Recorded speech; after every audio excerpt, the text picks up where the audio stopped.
Hello, welcome to Quick Econ. Today we're talking about national account balance. National account balance, in simple sentence, is basically looking for the ways of how money can be either entering or exiting a country.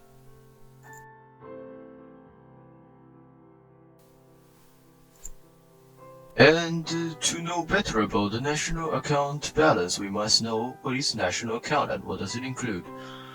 Inside of the national account, it includes a current account, which is about the trade, export, and import, etc. for a country.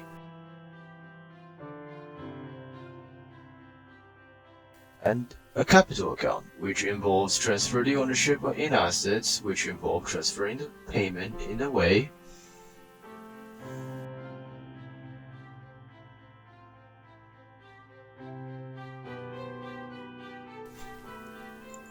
And since we define the two accounts as within the national account boundary, we must talk about the trade surplus and trade deficit.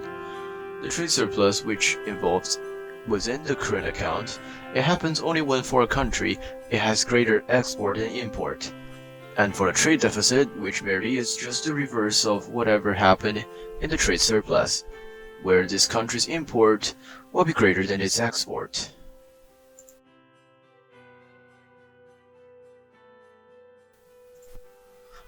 No, after we establish all the basic knowledge, we might as well just put it back into the example that will better define it. In this case, the US and China would be a pretty good example. For US, it has been in a trading deficit for quite some time as its export was never quite up to the match of its import from China. And for China, since it was the factory of the world, it should have, and it has been having, a great export than its import. And this, in both countries, has caused a current account deficit in US and a current account surplus in China. And to balance out the national accounts in each single country, each single country will take according actions to make sure this was balanced out.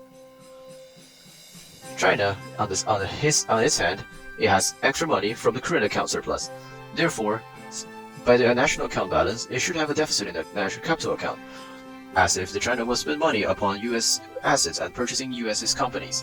For example, the US biggest computer company, HP, was mainly being held by a China stock holding company.